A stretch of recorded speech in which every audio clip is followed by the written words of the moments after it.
You know that feeling, right? You're listening to English, maybe watching a movie or in a meeting, and you're following along perfectly. You get it. Hmm. But then it's your turn to speak, and suddenly nothing.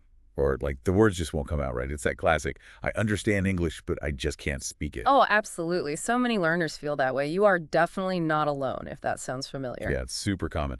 So that's exactly what we're going to get into today in this deep dive. Right. We've looked at why this gap exists, this disconnect between understanding and speaking. And more importantly, we want to talk about some real practical ways you can start closing that gap. Exactly. The goal here is really to help you move past just understanding and, actually start expressing yourself more confidently in English. So let's maybe kick things off with the basics. What is the fundamental difference between, say, listening to English and actually speaking it? Okay, yeah, good starting point. Well, it really boils down to passive versus active skills. Listening is largely passive. You're receiving information, decoding sounds, processing meaning. Your brain's taking it in. Like absorbing it, yeah. Exactly. You have a bit more time. Context helps. You can sometimes, infer meaning. Right. But speaking, that flips the switch entirely. Now you're the one creating. You have to actively retrieve words from your memory Find the right word. and then arrange them into sentences, following grammar rules, thinking about pronunciation, intonation. Mm. And you have to do all of this pretty much instantly in real time. Wow, yeah. When you lay it out like that, it sounds like a massive cognitive juggling act. It really is. Think about it like watching a brilliant dancer. You can appreciate the moves, recognize the skill, understand the performance. That's listening. Okay. But then being asked to jump on stage and perform that same routine yourself, that's speaking. It requires muscle memory, coordination, practice, active performance. Much, much harder. That's a great analogy. You can be a fantastic audience member. Yeah. But being the performer is a whole different skill set. Precisely. The mental load is just significantly higher for speaking. And recognizing that difference, understanding that it is harder, that's kind of the first step. It's not about you failing, it's the nature of the skill. Okay, so it's natural for there to be a gap. That's reassuring. But let's dig a bit deeper. Why does speaking often feel so much harder, even when your understanding is pretty solid? What are the big roadblocks? Well, one of the biggest ones that comes up again and again is fear, specifically the fear of making mistakes. Yes.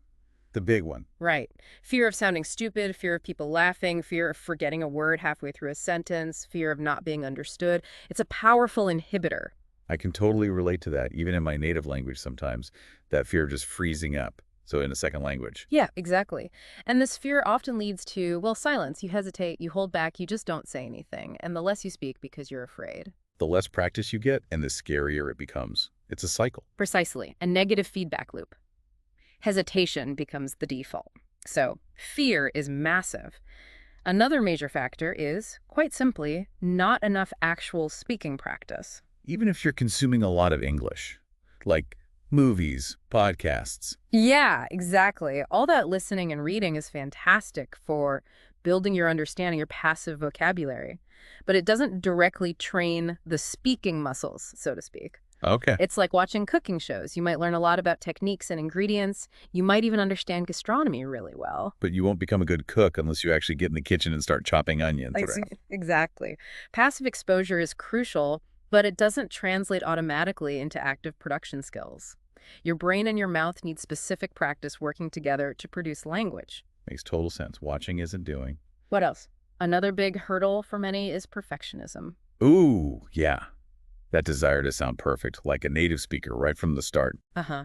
And it can be paralyzing. You get so caught up trying to form the perfect sentence, find the absolute best word, use the grammar flawlessly. That you end up saying nothing because perfect feels impossible. Exactly. You overthink it, you hesitate, and the moment passes.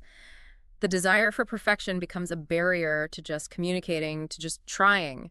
Progress gets stalled because good enough doesn't feel acceptable. That analysis paralysis. I see how that stops people. Definitely. And one more related point is the difference between your active and passive vocabulary. Okay, explain that a bit. So your passive vocabulary is all the words you recognize and understand when you read or listen. It's usually much, much larger. Right. Your active vocabulary is the words you can actually recall and use spontaneously when you're speaking or writing. And often, even though you might understand quite complex words passively. You might struggle to find simpler, everyday words when you need them in conversation. Exactly. You might understand, say, exasperated in an article, but when you want to say you felt annoyed, maybe the word frustrated or even just tired doesn't pop into your head quickly enough. There's a gap between knowing of a word and knowing how to use it on the fly. That's a really crucial distinction. It's not just about how many words you know, but how readily available they are for you to actually speak. Hmm. Okay, so we've got the basic difference, the fear, the lack of active practice, perfectionism, and this active versus passive vocabulary thing. That covers a lot of ground. Now, I want to touch on something you mentioned earlier, confidence. There seems to be a bit of a trap there. Yeah, the confidence paradox, you could call it. Many people think, okay, I need to get better at English first, then I'll feel confident enough to speak. Right. Confidence comes after skill. That sounds logical. It does, but actually a lot of experience and research suggests it works the other way around, or at least simultaneously. You build confidence by speaking, even when you feel uncertain, even when you make mistakes. So taking action builds the feeling, rather than waiting for the feeling to prompt the action. Exactly. There's this great little story about a student, Ayaka. She apparently understood English grammar really well, like textbook knowledge was solid.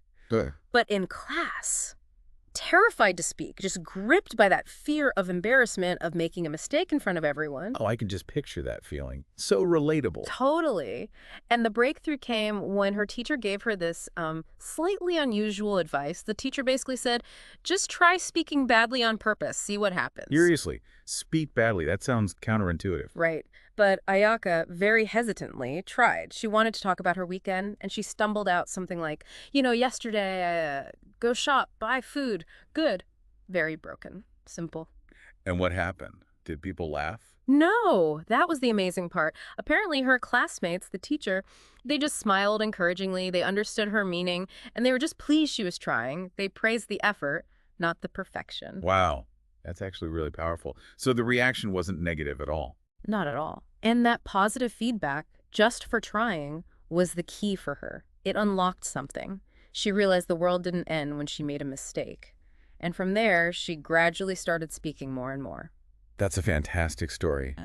It really shows that bravery, just the act of trying, is what leads to the confidence, not the other way around. Precisely.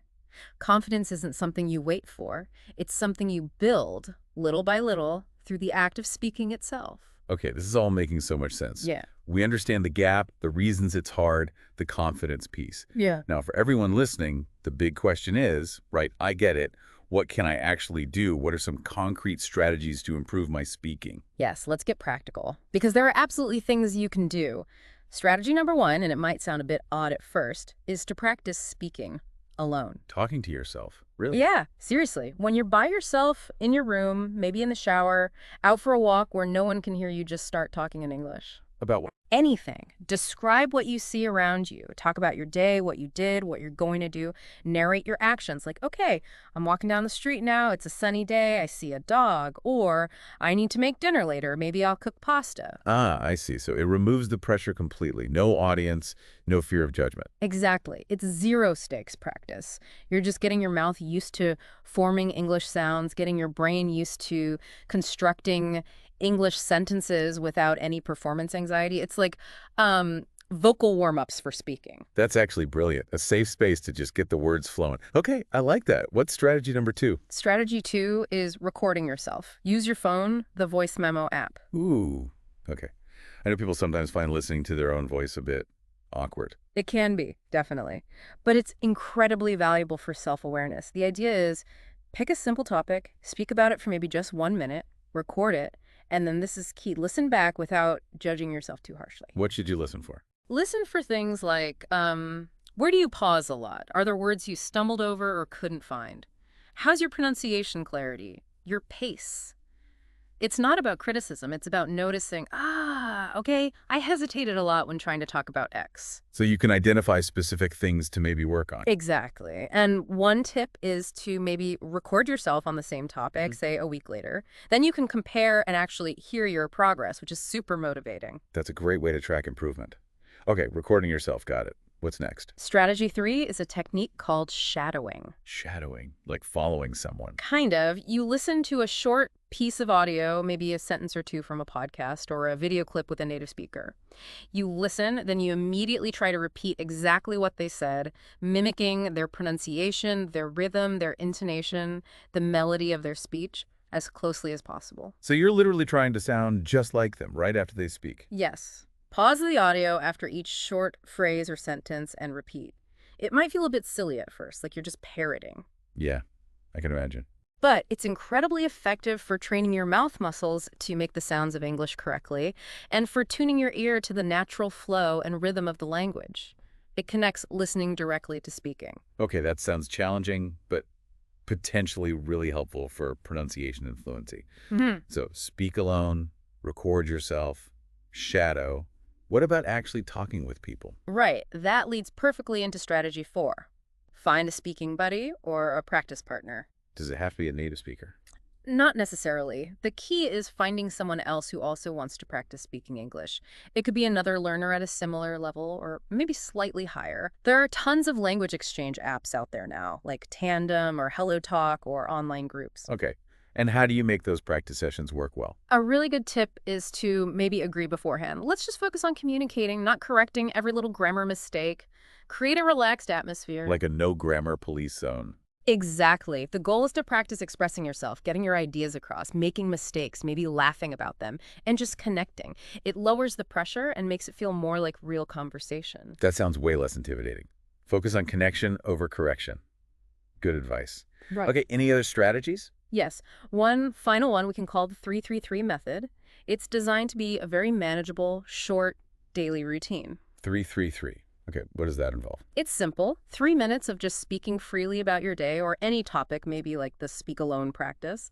Then 3 minutes of shadowing practice using some audio. And finally, 3 minutes of recording your voice on a simple topic. So that's, wow, only 9 minutes total per day. Exactly. 9 minutes. It sounds small, but doing that consistently day after day adds up incredibly fast. It builds a habit, touches on different speaking skills, and it's sustainable even if you're really busy. Significant progress can happen surprisingly quickly with that kind of focused, regular effort. 9 minutes a day? That feels genuinely achievable for almost anyone. These are all really concrete, actionable steps. I love how they range from solo practice to interaction. But beyond the doing, you also mentioned mindset earlier. How important is changing the way we think about speaking? Hugely important. Sometimes the biggest breakthroughs come from shifting your internal beliefs about language learning and speaking. Our attitude shapes our actions. Okay, so what are some helpful beliefs to cultivate? Well, one really powerful one is actually accepting that it's okay to speak slowly. There's often this pressure, maybe self-imposed, to speak quickly like a native speaker. Yeah, speed equals fluency, right? Yeah. That's the common idea. But it's not true. Fluency is more about clarity and flow, being understood. It's much better to speak at a comfortable, steady pace where you can think and articulate clearly than to rush, stumble, and be incomprehensible. Clarity trumps speed. That's such a relief to hear, honestly. Yeah. Speak clearly, not necessarily fast. Got it. What else? Another key belief. I can be fluent with mistakes. Think about little kids learning their first language. Oh yeah, they make tons of mistakes. I go to the park, things like that. Exactly. They make grammatical errors, mispronounce words constantly, but are they communicating? Absolutely. They're expressing needs, telling stories. Mistakes are a totally normal, unavoidable, even necessary part of learning. Aiming for mistake-free speech too early just holds you back. Fluency and perfection are not the same thing. That's a great point. We're often much harder on ourselves as adult learners than we are on kids. For sure, which ties into the next belief. Progress is better than perfection. Focus on getting better over time, not on being flawless right now. Can you express a bit more today than yesterday? Can you find words a bit more easily? That's progress. Aiming for some unattainable ideal of perfection is just discouraging. Being understood is the real goal. Celebrate the small wins. Focus on improvement, not flawlessness. I like that. And one final belief, which is really empowering. Every sentence I manage to say is valuable practice. It reframes the whole experience. Instead of worrying if a sentence was perfect or impressive, you just see it as another rep, another small step forward. Even a simple broken sentence is practice. It's effort that counts, contributing to your overall journey. Nothing is wasted when you try to speak. That takes so much pressure off each individual attempt. Every time you open your mouth, it's a win because it's practice. That's a great mindset. It really is. And shifting these beliefs can genuinely change how you feel about speaking and how willing you are to actually do it. Absolutely. Now, this also connects to how we even define fluency. The traditional idea can be pretty intimidating. It can. Often people think fluency means sounding exactly like a native speaker from London or New York, perfect accent, complex vocabulary, no hesitation. Which is a really high bar. An incredibly high bar, and maybe not even the most useful one. So a more helpful way to think about fluency is simply the freedom to express yourself. Freedom to express yourself. I like the sound of that. What does that look like in practice?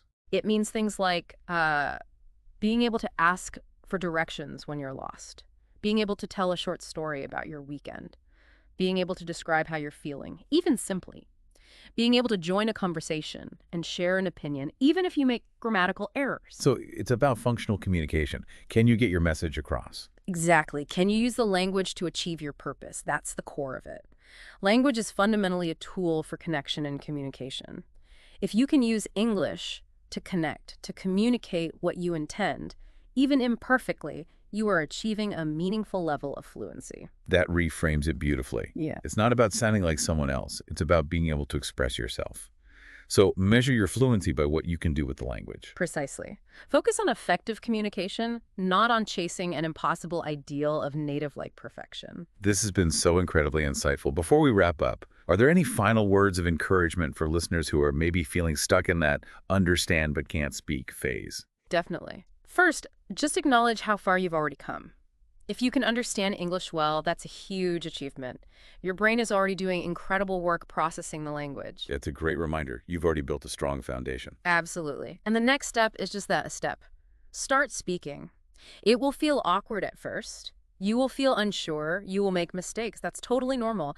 Every single fluent speaker you admire started right there. Everyone starts somewhere, right? No one just wakes up fluent. No one. So the challenge is simple. Try to speak just one sentence in English today. Just one. Say it out loud to yourself. Order your coffee in English. Anything. Just take that first tiny step. Start small, but start. Exactly. Remember, you're not just learning a language, you're learning to unlock a new way to express who you are. It's a valuable journey. Keep listening, keep learning, but most importantly, keep speaking. That's such a positive and empowering way to look at it. Thank you so much for walking us through all of this today. It's been incredibly helpful. My pleasure. It's a common challenge, but definitely one that can be overcome with the right approach and mindset. So for everyone listening, remember those key takeaways. Small, consistent actions combined with shifting how you think about mistakes and fluency can make a massive difference. Don't wait for confidence. Build it by speaking. And as a final thought to leave you with, take a moment later today and really think about it. Where in your life specifically would being able to speak English more freely make the biggest positive change for you? Let that be your motivation to start putting these strategies into practice, maybe even starting with that one sentence today.